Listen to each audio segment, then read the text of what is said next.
je sais pas, hein. On parle des prisonniers politiques de la rupture, c'est ça? Oui, exactement, oui.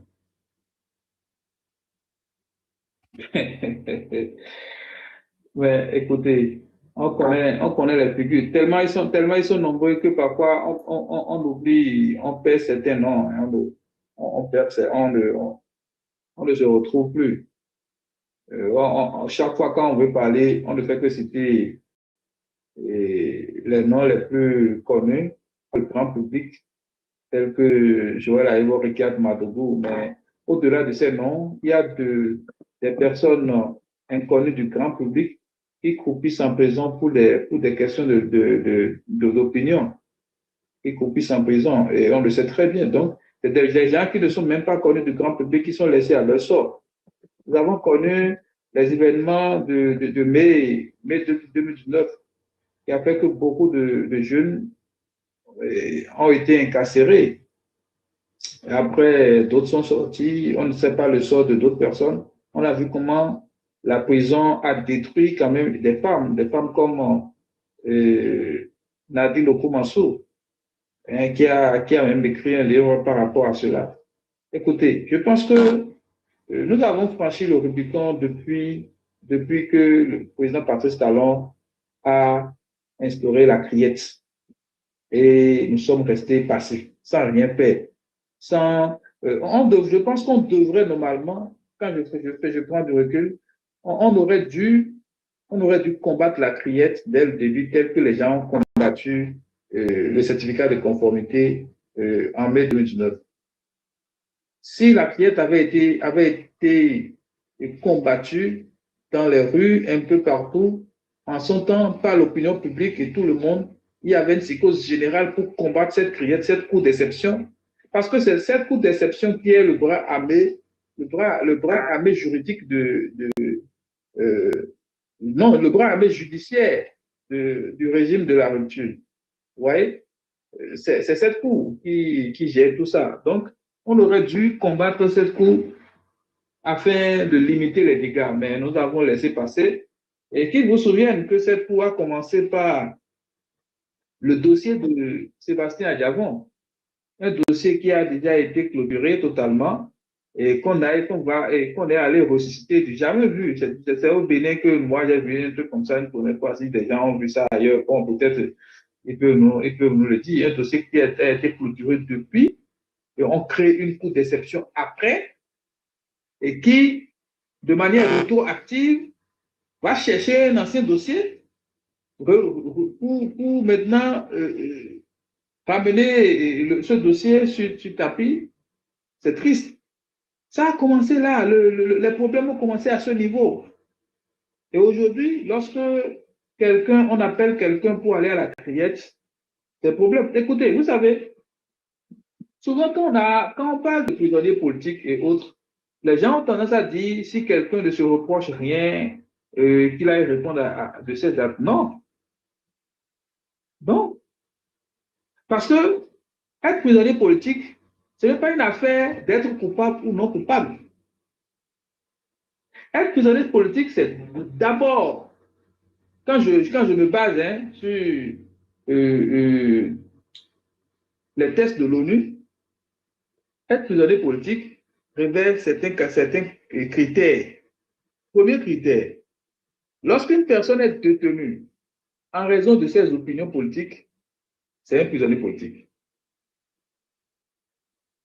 Lorsque la procédure judiciaire est instrumentalisée, c'est un prisonnier politique. Et c'est ce que nous avons l'habitude de voir au Bénin. C'est-à-dire lorsque, dans la procédure, il y a une certaine sélection. Et la sélection, c'est où? La sélection, c'est aussi le cas de Florence. Pendant que Parfait de Banamé défie le président de la République et traite le président de Mélomé Clément jusqu'à le défier, lui dit des choses insensées, manquer de respect, on reste silencieux. Et quand il s'agit de Florence qui n'a même pas de followers, encore que Parfait de Banamé est plus dangereuse que Florence, parce que Parfait de Banamé a comment on les appelle? Ah, des fidèles qui peuvent se rebeller. Et quand Parfait de Bonhomé parle, ça n'a pas les mêmes résonances que Florence. Mais pourtant, on a laissé Parfait de Bonhomé tout le temps. Même avec ses délits de droit commun, elle n'a pas été inquiétée. Et pendant ce temps, c'est la petite Florence de 21 ans qu'on va chercher. C'est ça qu'on appelle la justice sélective, les poursuites sélectives. Et là, on parle de prisonniers politiques. Quel que soit que Florence ait enfreint des lois ou pas, elle est un prisonnier politique parce que sa poursuite est une poursuite sélective.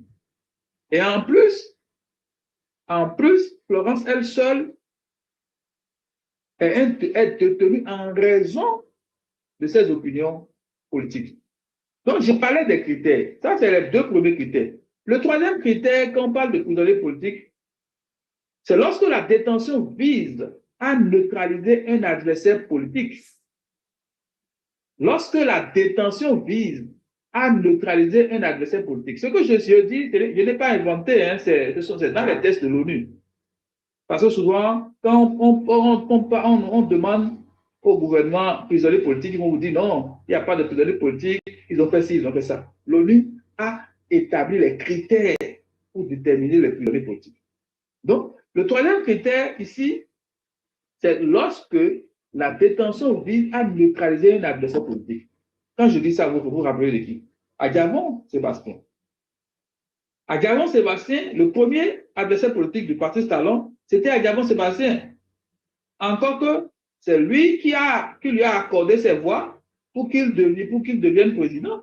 Donc, il était en quelque sorte une menace politique pour Patrice Talon. Donc, vous avez vu la comédie de l'affaire de combien de kilogrammes de quoi, on ne sait pas. Peut-être que Biafrika a la mémoire. 18 kilogrammes purs.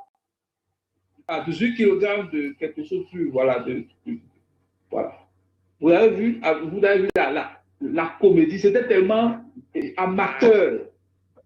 C'était leur début, hein. C'était leur début où ils étaient déjà de mauvaise foi, mais ils n'étaient pas encore professionnels dans leur cynisme. Donc, c'était vraiment, on va prendre un truc, on ouvre le compte contenant, on dépose au début, juste au début, et puis jusqu'à l'ouverture du contenant, on trouve le truc. C'était tellement ridicule dans un pays. On dirait que nous sommes dans une contrée de sauvages, comme le dirait le président Patrice Talon en 2016. Ça a commencé par là. Donc, Adjamon était le premier adversaire politique que Patrice Talon voulait neutraliser. Après, nous avons vu Atao Henoko, qu'il vous souvienne. Qu'il vous souvienne l'épisode d'Atao Henoko.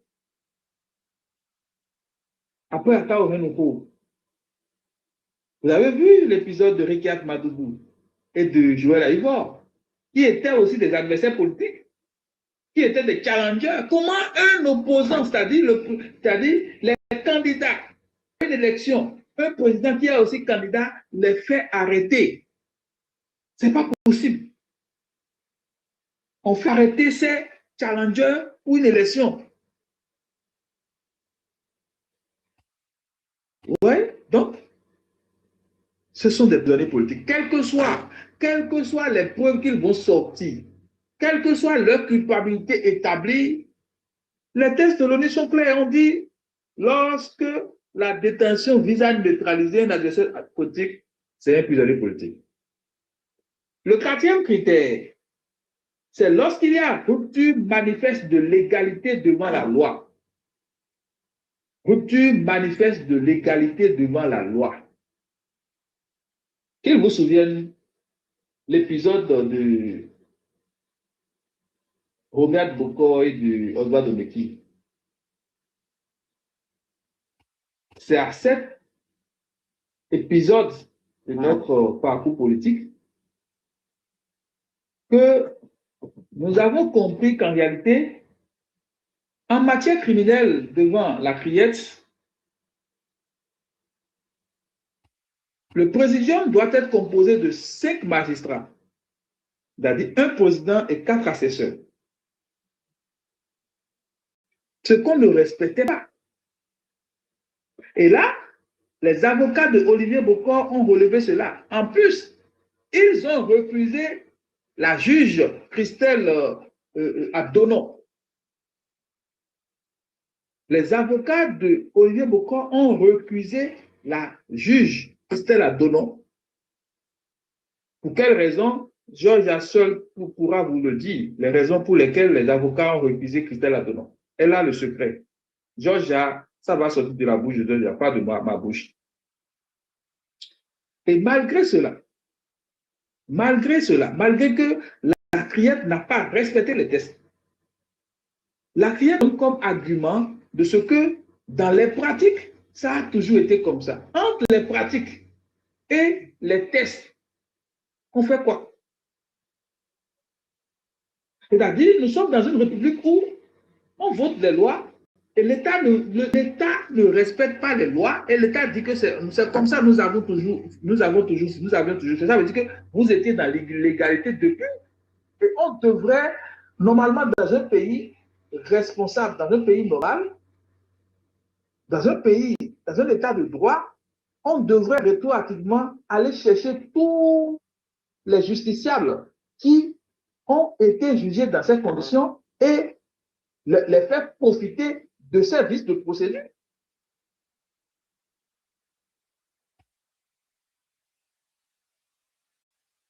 Oui, donc, c'est de ça qu'il est question.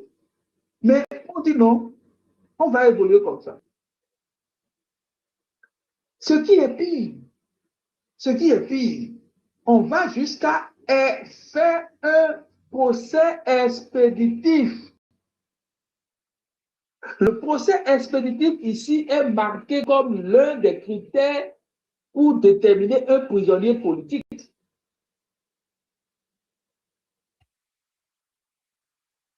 Vous voyez? Donc, tellement nous avons de prisonniers politiques au Bénin. Ce n'est pas fini. Qu'ils vous souviennent, la situation de notre compatriote Steve Amoussou.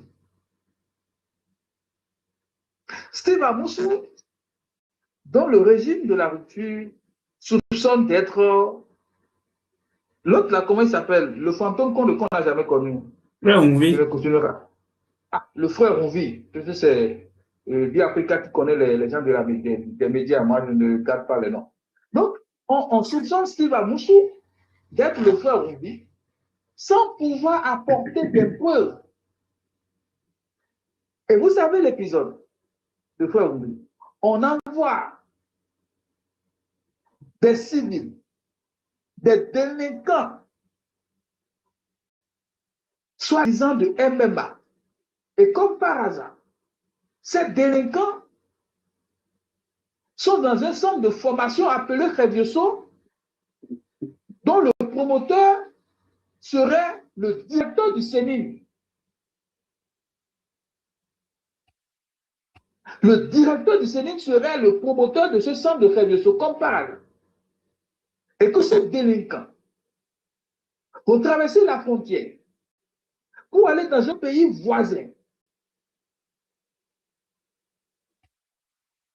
sans respect de tout protocole diplomatique, aller enlever une personne qui a le caractère d'un réfugié politique, qui a le statut d'un réfugié politique. C'est ce que j'allais dire. On va l'enlever dans un pays voisin, jusqu'à créer une crise diplomatique entre le Bénin et le Togo. On va chercher ce jeune homme et la justice béninoise se trouve à receler le fruit d'un enlèvement des civils.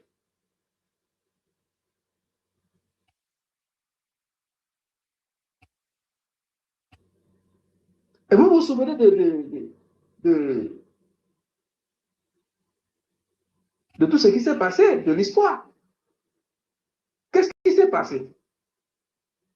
Il s'est passé que le Togo rapidement a mis en place un communiqué impliquant le directeur du CNI, le monsieur Fagla Wanilo. Son nom a été cité par le Togo, l'impliquant comme étant l'un des auteurs d'un acte crapuleux, d'un acte de délinquance avec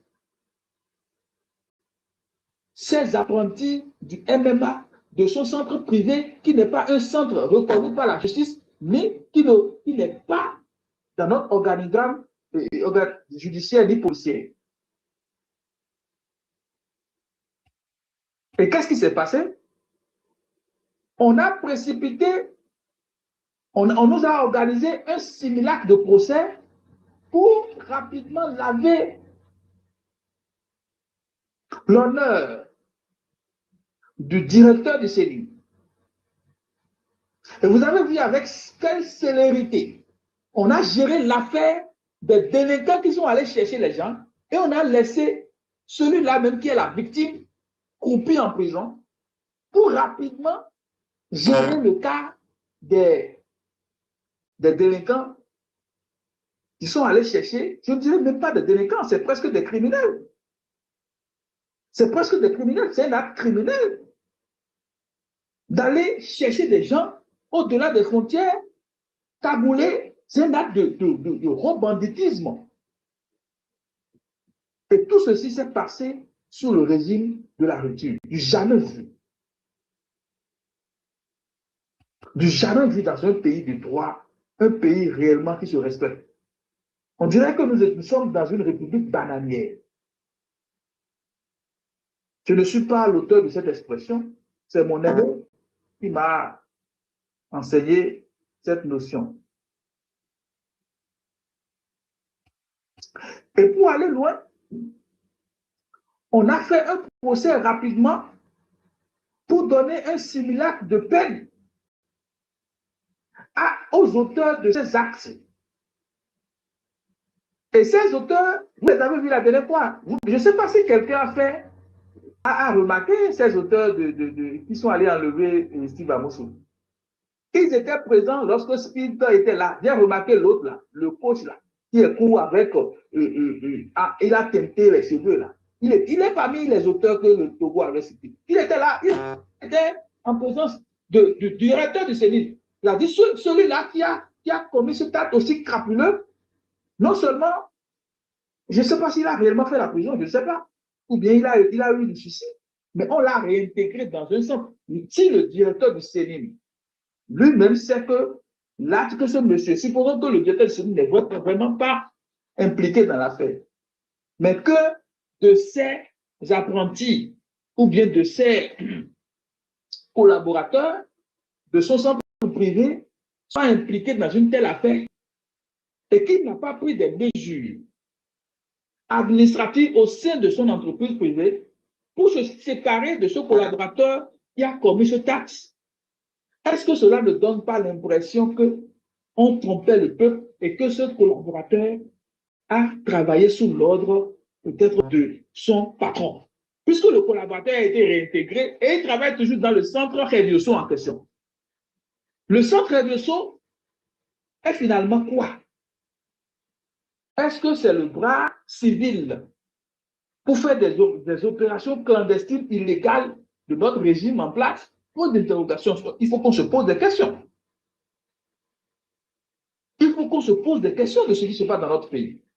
Et pendant ce temps, il y a Steve Amosu, à qui personne n'a pu démontrer, sans l'ombre d'un doute, qu'il est réellement le frère Rouvi. Steve Amosu croupi en prison.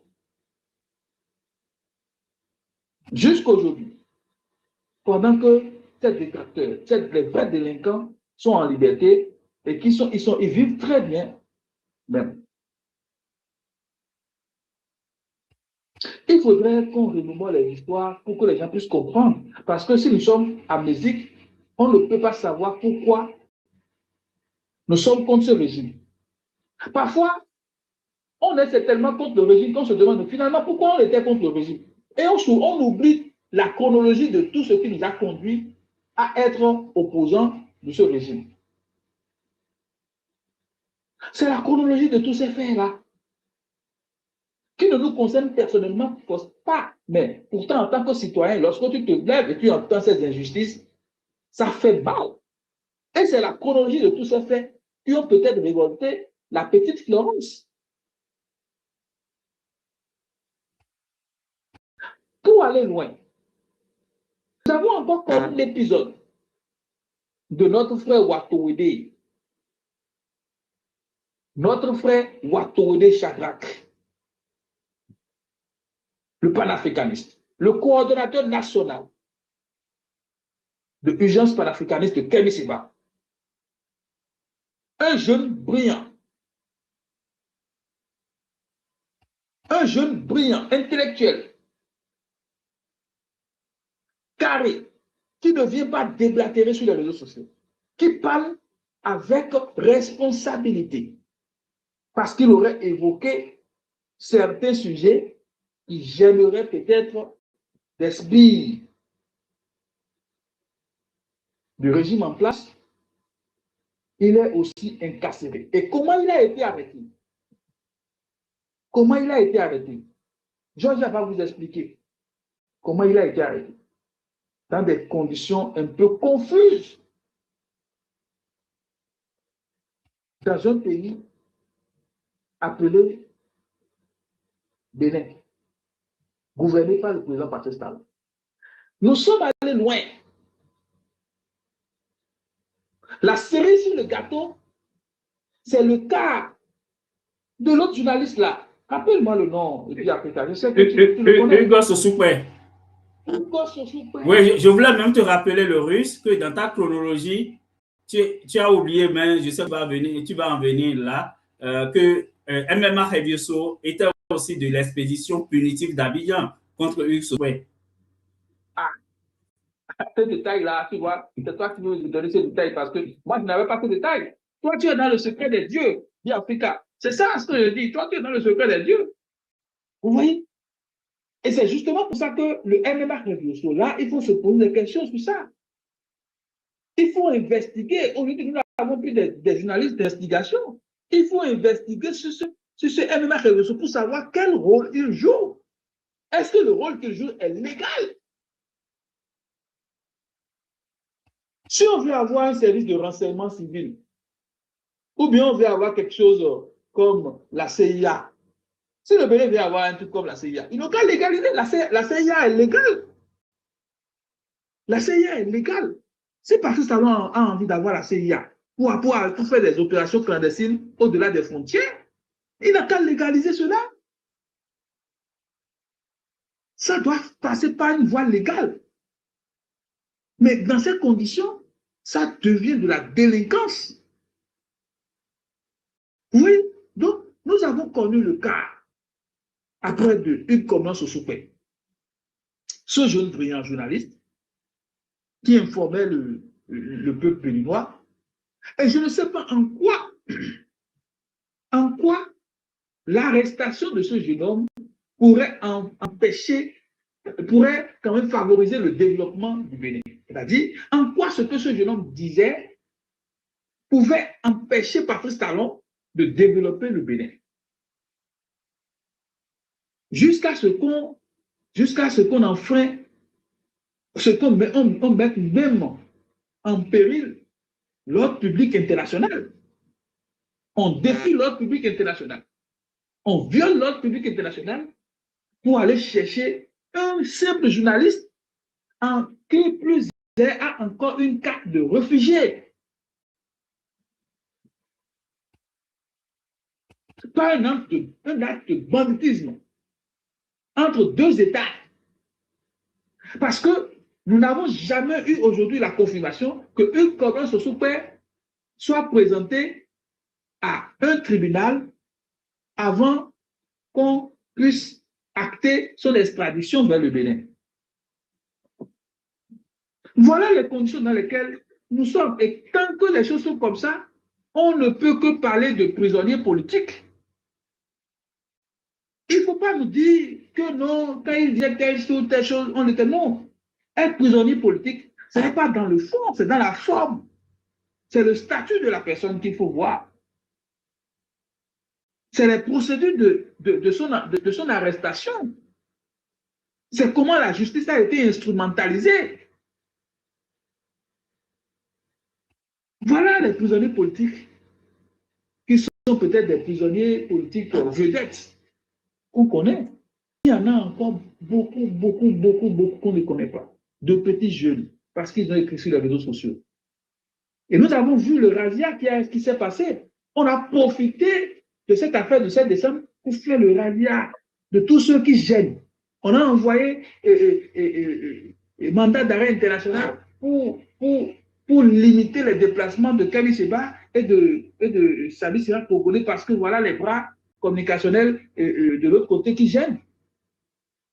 Maintenant, on va chercher candidat Zonaï. Jusqu'à aujourd'hui, on ne sait pas encore réellement pourquoi, dans ces situations où on utilise la justice, c'est-à-dire quand tu es opposant, ton procès, on fait report sur report sur report sur report sur report sur report, juste pour te fatiguer, pour te punir avant le procès. Mais quand il s'agit du MMA Reyoso, en une journée, on fait tout et la décision est déjà prise et chacun sait ce à quoi il s'attend.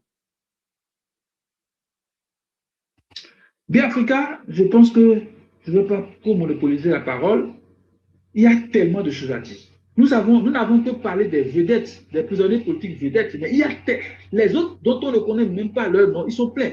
J'ai oublié même Julien Kandé-Kansou. Julien Kandé-Kansou, qui, simplement parce qu'il a parlé de révolution électorale, on arrête. On arrête.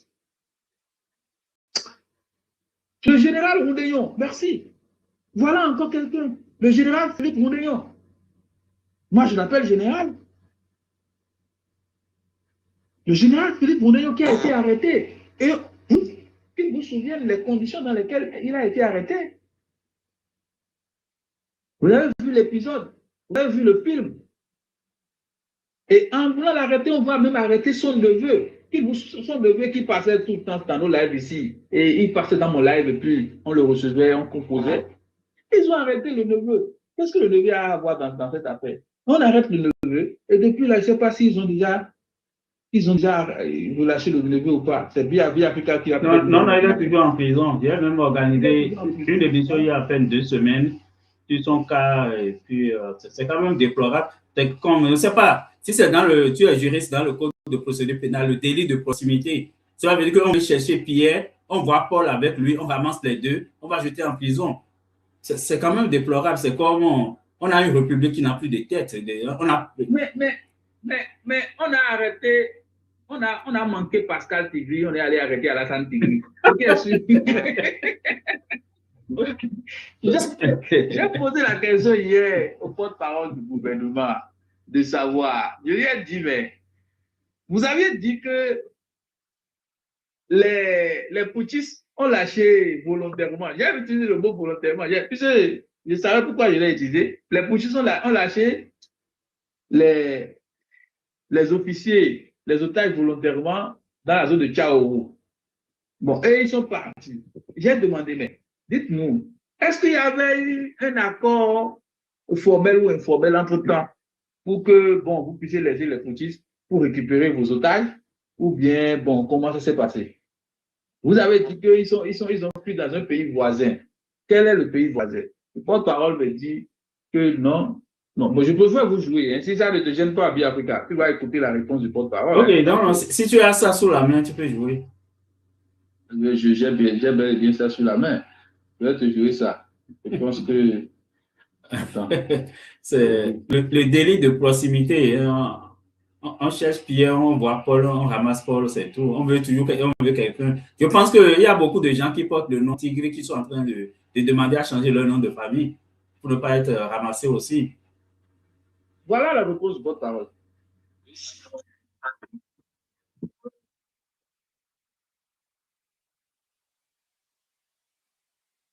Vous recevez ou bien c'est... Oui, mais c'est bon, oui. Okay.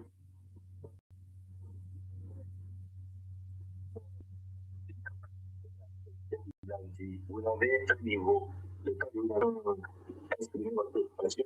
J'espère que vous savez de quoi il s'agit. Le reste, nous, on veut avancer, on veut progresser, c'est tout. Il n'y a rien d'autre à ajouter après ce que j'ai dit la dernière fois devant les journalistes et qui a été suffisamment relayé sur les réseaux sociaux.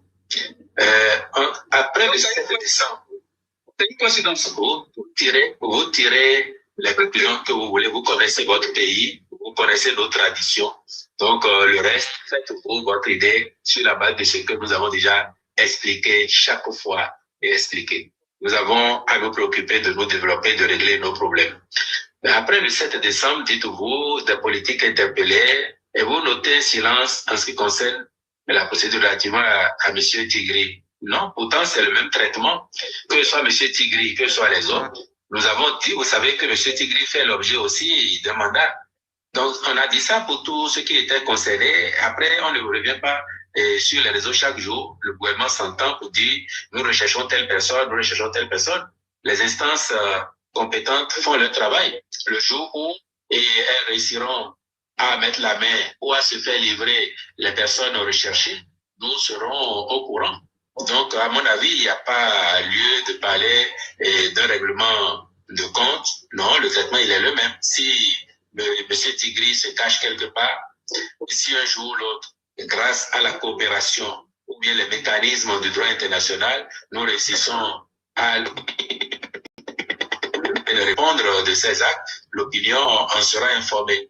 Et puis vous dites que dans le compte rendu consécutif aux événements, on a dit qu'ils ont volontairement libéré leurs otages avant d'aller vers un pays voisin. On n'a jamais dit ça dans le compte rendu. Hein.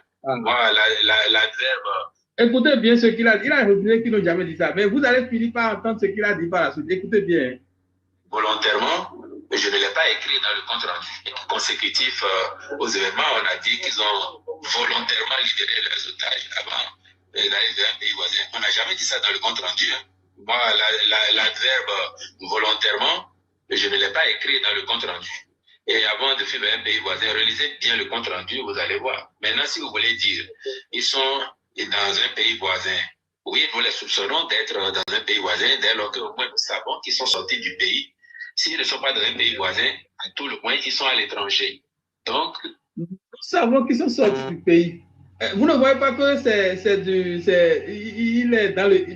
il n'est pas dans la certitude. Nous savons qu'ils sont sortis du pays, mais il ne sait pas dans quel pays les gens là sont. Là, ce sont les mécanismes du droit international qui vont faire que la coopération aidant, si ces pays comprennent que l'acte que ces personnes ont posé est suffisamment grave pour la sécurité et la stabilité de notre pays et veulent bien collaborer avec nous, elles les remettront pour leur dire allez vous défendre devant la justice de votre pays pour rendre compte ou répondre de ce qui vous est reproché. C'est de ça qu'il s'agit. Mais à quel moment on a dit que ces personnes ont volontairement libéré leurs otages? Non. Et le déroulement et la conjoncture des événements les a certainement amenés à libérer nos officiers. La conjoncture des événements les a contraints à libérer les officiers. Qu'est-ce que ça veut dire? Ceux qui comprennent français là, venez m'expliquer. Entre volontairement et la conjoncture et des événements les ont obligés à libérer les otages. Moi, j'ai parlé, j'ai demandé s'il y a eu un accord formel ou informel. Maintenant, qu'est-ce que le porte-parole met dans la conjoncture des événements? Il ne veut pas nous montrer que les gens ont libéré de manière volontaire les otages. Dans le même temps, il dit la conjoncture des événements. Et dans la conjoncture, il s'agissait d'un accord secret. Il ne veut pas aussi non plus le dire. Donc, il y a une ambiguïté. Affaire de conjoncture des événements, c'est tellement ambigu, c'est une fuite en avant. C'est pour ne pas dire, nous avons fait un accord, ou bien non, ou soit les putschistes étaient de bonne foi, ils ont laissé les otages de bonne foi. Donc, il ne veut pas rester soit dans une position de faiblesse, en avouant que les putschistes ont laissé de bonne foi. Et dans le même temps, il ne veut pas accepter au cas où peut-être qu'ils ont eu un accord secret. Donc, il a mis une ambiguïté autour de cette question.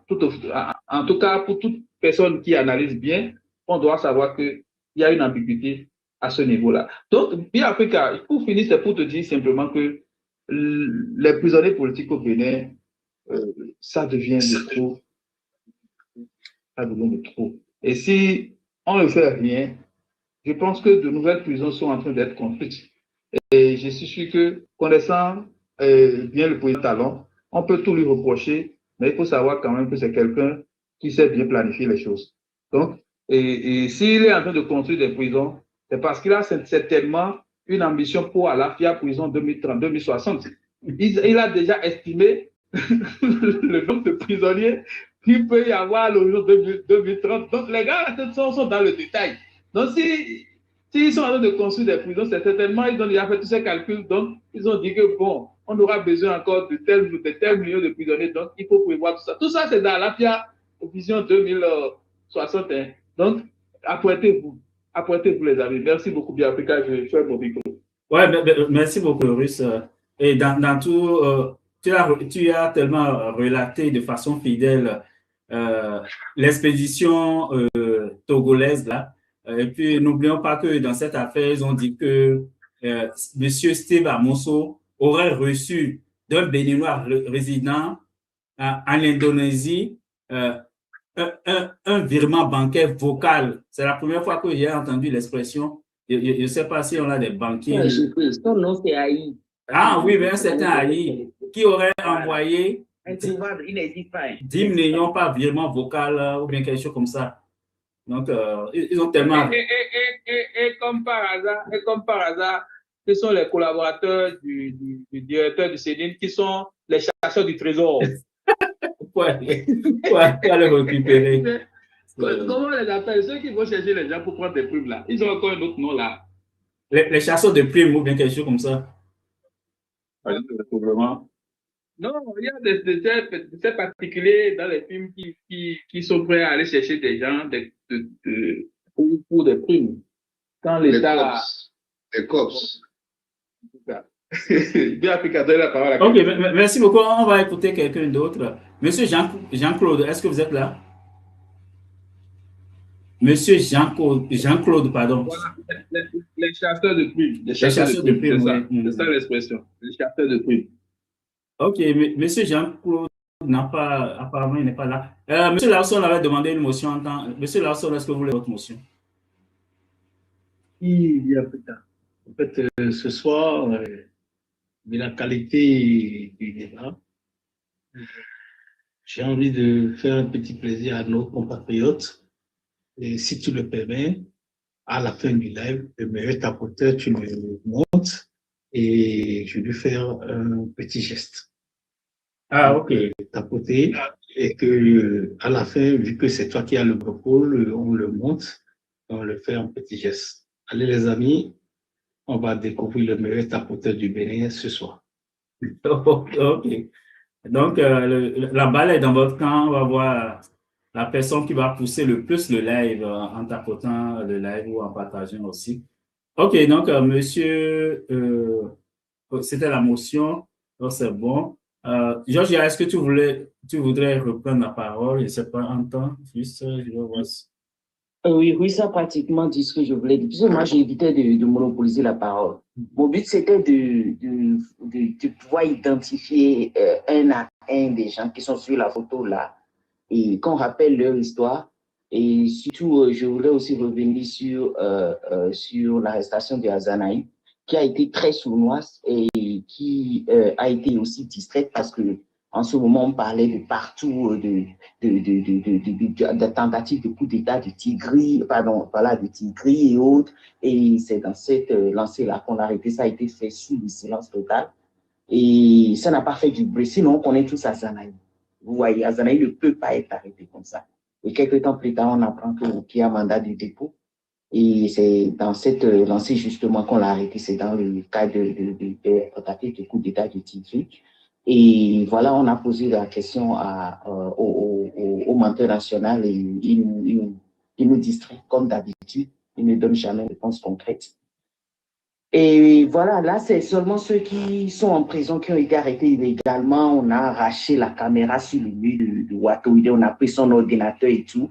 Après, on a voulu lui coller une tentative de coup d'État que voilà, il voulait former un groupe bizarre. Tous ceux qui sont là pratiquement, hein. Si seulement je ne suis pas d'accord, du coup, vous voulez fabriquer quelque chose, vous voulez faire quelque chose contre le gouvernement et qu'il faut vous arrêter. mis à part le fait qu'ils sont allés chercher des gens au Rwanda, qu'ils sont allés chercher Nigeria, qu'ils sont allés chercher la France ici, même avec tout ça, tous ceux qui sont là sur l'écran, aucun d'eux n'a été arrêté avec une arme. Je répète, mis à part le fait qu'on est allé chercher Rwanda, Nigeria, France, qu'on est entouré des militaires les plus, je ne sais même pas, les plus fidèles, les plus néocolons, gros néocolons des gens du Bagui et autres, on s'est fait entourer de toutes les armes du monde, même aéronefs, même on est allé chercher. Malgré ça, il faut arrêter une petite fille de la vingtaine pour être en sécurité au pays. C'est ça qu'on appelle la démocratie.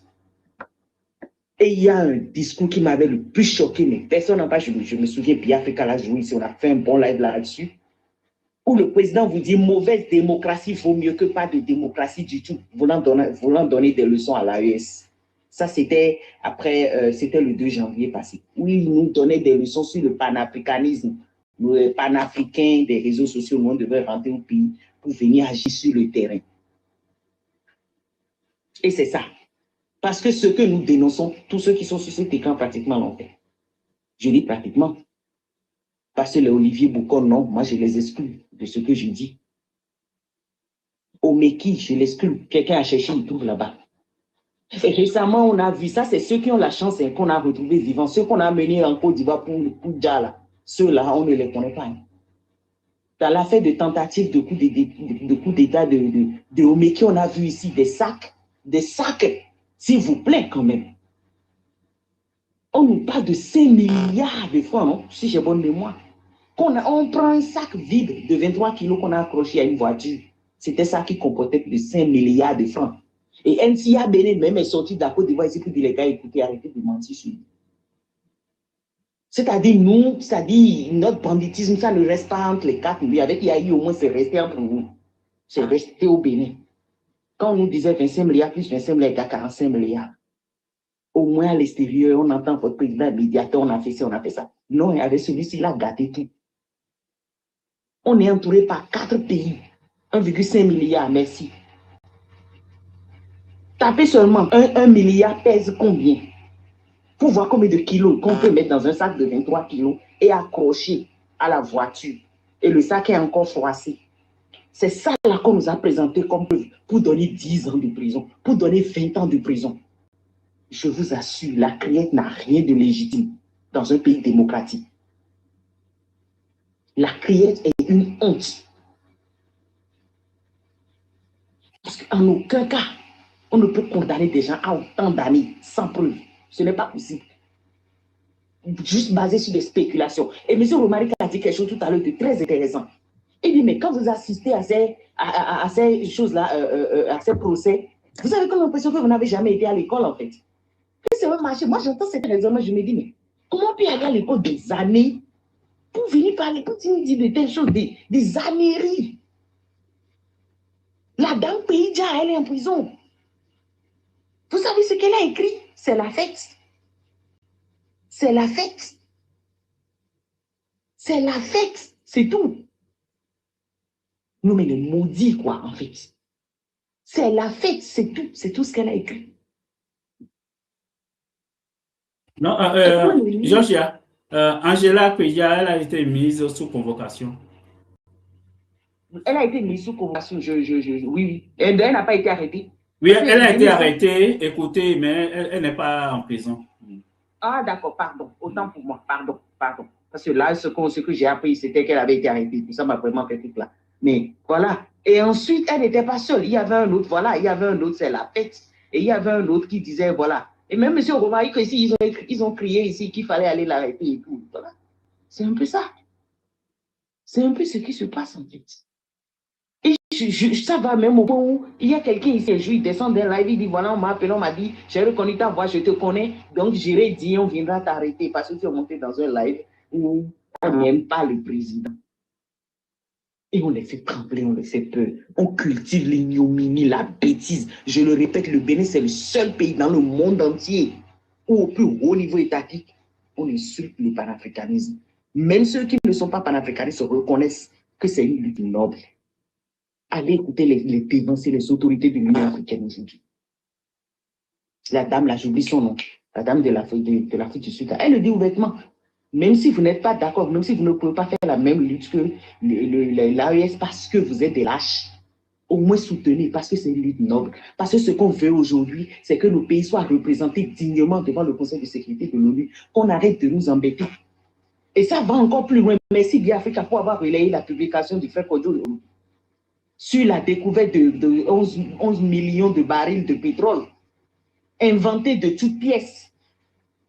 Les gens qui sont du domaine disent qu'il n'y a aucune invention, il n'y a aucune découverte, pardon. C'est-à-dire quoi? On sait que Donald Trump aujourd'hui vise les pays qui ont du pétrole.